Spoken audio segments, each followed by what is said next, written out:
Breaking news. Nampally CBI కోర్టులో మాజీ CM YCP అధినేత వైఎస్ జగన్ విచారణ ముగిసింది.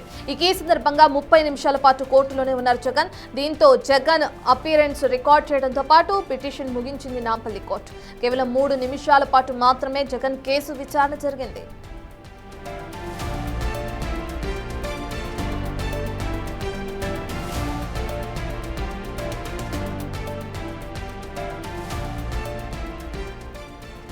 ఇక జగన్ వచ్చే కంటే ముందే వైఎస్ వివేక హత్య కేసును లోతుగా దర్యాప్తు చేయాలంటూ పిటిషన్ దాఖలు చేశారు వైఎస్ సునీత. ఈ క్రమంలో ఆమె కూడా అక్కడే ఉన్నారు.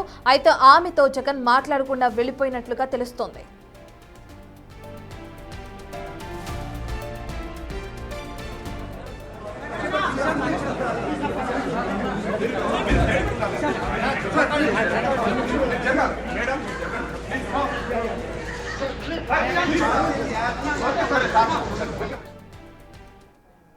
వైఎస్ జగన్మోహన్ రెడ్డి నాంపల్లి కోర్టుకు వచ్చిన సందర్భాన్ని మనం చూసాం. అయితే అక్కడే తన సోదరి సునీత ఉన్న తనతో మాట్లాడకుండా తనని పలకరించకుండా వెళ్లిపోయారు వైఎస్ జగన్. ఇక అదేవిధంగా నాంపల్లి కోర్టులో హాజరైన జగన్ కి సంబంధించిన పూర్తి డీటెయిల్స్ అందించడానికి మా ప్రతినిధి సురేష్ అందుబాటులో ఉన్నారు.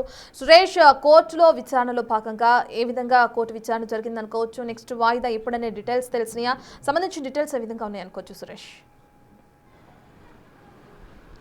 అంటే జగన్మోహన్ రెడ్డి ఈ మధ్యకాలంలోనే యూరోప్ పర్యటనకు వెళ్ళాడు. యూరోప్ పర్యటన తర్వాత వ్యక్తిగతంగా హాజరు కావాలంటూ కూడా సిబిఐ కోర్టు ఆదేశాలు జారీ చేయడం జరిగింది. ఈ నెల 21 లోపు ఎప్పుడైనా వచ్చి హాజరు కావచ్చు అని చెప్పేసి సిబిఐ కోర్టు చెప్పడంతో ఈరోజు జగన్మోహన్ రెడ్డి వ్యక్తిగతంగా సిబిఐ కోర్టులో హాజరు కావడం జరిగింది. తన అపీరెన్స్ను ఇచ్చి ఆ తర్వాత వెళ్ళారు. కానీ జగన్మోహన్ రెడ్డి సిబిఐ కోర్టులో 30 నిమిషాల పాటు కోర్టు హాల్లోనే కూర్చోవాల్సి వచ్చింది. ఆ తర్వాత ఆ సందర్భంలో వేరే కేసు నడుస్తుంది కాబట్టి 30 నిమిషాల పాటు జగన్ని కోర్టు హాల్లోనే కూర్చోబెట్టడం జరిగింది. ఆ తర్వాత ఆయన కేసు వచ్చిన సందర్భంలో కేవలం 3 నిమిషాల్లోనే ఆయన కేసు విచారణ ముగిసింది. ఆ తర్వాత తిరిగి వెళ్ళడం జరిగింది. అయితే జగన్మోహన్ రెడ్డి కోర్టుకు వచ్చిన సందర్భంలో ఇక్కడ ఒక సంఘటన జరిగింది. ఏదైతే వైఎస్ సునీత కూడా సిబిఐ కోర్టు హాల్లోనే కూర్చుంది. ఆమె ఒకవైపు కూర్చుంటే జగన్మోహన్ రెడ్డి మరోవైపు కూర్చోవడం జరిగింది. 30 నిమిషాల పాటు ఎదురెదురుగానే అంటే కొద్ది దూరంలో ఇద్దరు కూర్చొని జరగడం జరిగింది. పోలీసులు కూడా అప్రమత్తమై ఈ కేసులో అంటే సునీత హాజరవుతుంది, అదేవిధంగా జగన్ కూడా హాజరవుతున్నారు కాబట్టి భారీ భద్రతను ఏర్పాటు చేసి సునీత చుట్టూ కూడా మహిళా కానిస్టేబుల్ అని ఏర్పాటు చేయడం జరిగింది. జగన్ అభిమానులు కూడా పెద్ద ఎత్తున కోర్టులో అంటే అడ్వకేట్స్ కూడా ఒకేసారి సిబిఐ కోర్టు ఆవరణలోకి రావడం, ఆయన వెళ్తున్నప్పుడు కూడా పెద్ద సంఖ్యలో ఇక్కడికి రావడం జరిగింది. కాబట్టి ఇలాంటి ఘటనలు జరగకుండా పోలీసులు అప్రమత్తమయ్యారు. అయితే వైఎస్ వివేకాన హత్య కేసులో లోతుగా కేసుని దర్యాప్తు చేయాలని చెప్పేసి కూడా సునీత పిటిషన్ వేయడం జరిగింది. ఆ కేసు విచారణ సందర్భంగా సునీత ఈ రోజే రావడం జరిగింది. జగన్ కూడా వ్యక్తిగతంగా కోర్టు కేసులో ఉంది కాబట్టి వ్యక్తిగతంగా విచారణకు హాజరయ్యారు. అయితే ఈ ఇద్దరు కూడా ఒకే కోర్టు హాల్లో దాదాపు 30 నిమిషాలు ఉన్నప్పటికీ కూడా ఒకరినొకరు చూసుకోకుండా మాట్లాడుకోకుండానే ఉన్నారు.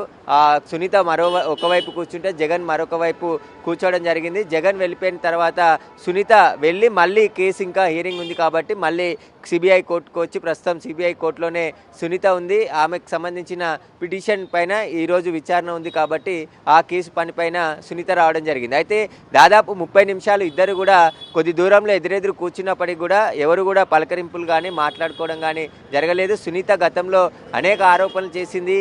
అవినాష్ రెడ్డితో పాటు ఇంకా ముఖ్య నిందితులు ఉన్నారు, వారిని వెలికి తీయాలి అని చెప్పేసి కూడా ఆమె సిబిఐని కోరడం జరిగింది. సుప్రీంకోర్టు కూడా వెళ్ళి ఈ కేసుని మళ్ళీ రీఇన్వెస్టిగేషన్ చేయాలి, ఈ కేసులో కొంతమంది నిందితులు తప్పించుకున్నారు కాబట్టి అసలైన నిందితులు అరెస్ట్ కావాలంటే లోతుగా దర్యాప్తు మళ్ళీ చేయాలని చెప్పేసి కూడా సునీత కోరడం జరిగింది. అయితే ఆ కేసు విచారణంగా సునీత హాజరైతే అక్రమాస్తుల కేసులో జగన్ హాజరు కావడం జరిగింది. కాబట్టి ఇద్దరు ఒకే కుటుంబానికి చెందిన అన్న చెల్లెళ్ళు కూడా హాజరు కావడం ఇక్కడ కొద్దిగా ఎందుకంటే ఒకే కోర్టు హాల్లో ఇద్దరు కూడా కూర్చోవడం హాఫ్ అన్ అవర్ వరకు కూడా వెయిట్ చేసి జగన్మోహన్ రెడ్డికి సంబంధించిన పిటిషన్ వచ్చిన తర్వాత ఆయన అపీరెన్స్ ఇచ్చి ఆ తర్వాత వెళ్ళిపోవడం జరిగింది. అయితే జగన్మోహన్ రెడ్డి ముద్దాయిగా అక్కడ నిలబడ్డాడు కోర్టు న్యాయమూర్తి ముందు. దాదాపు 3 నిమిషాల పాటు జగన్మోహన్ రెడ్డి న్యాయమూర్తి మీరు ఇంకేమైనా కోర్టుకు చెప్పాల్సింది ఉందా అని చెప్పేసి అడిగిన సందర్భంలో ఆయన ఏమీ చెప్పాల్సింది లేదు అని చెప్పేసి కూడా ఆయన చెప్పడం జరిగింది.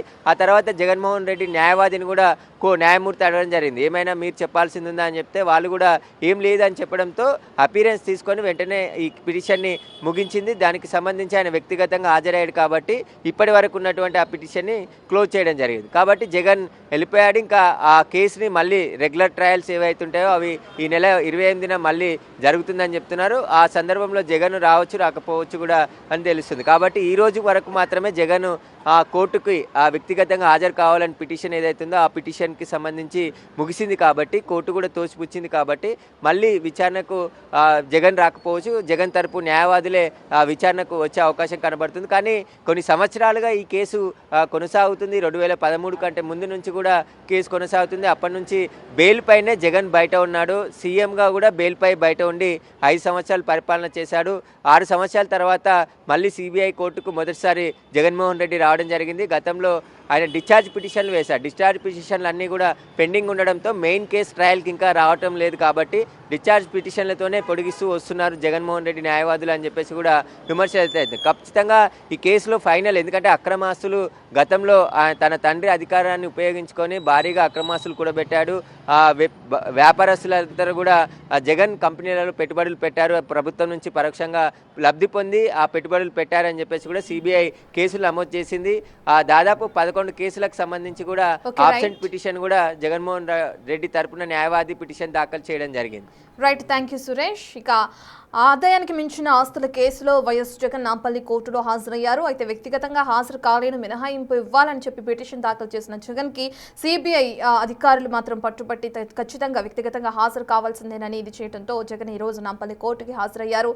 అయితే జగన్ అపీరియన్స్ రికార్డ్ చేసి విచారణని ముగించారు న్యాయమూర్తి. అదే సమయంలో కోర్టులో సునీత కూడా ఉన్నారు. వైఎస్ వివేకానందరెడ్డి హత్య కేసుకు సంబంధించి ఆవిడ కూడా కోర్టుకు హాజరవడం జరిగింది. సునీతని పలకరించుకున్నారని జగన్ అక్కడి నుంచి వెనుదిరగడం జరిగింది.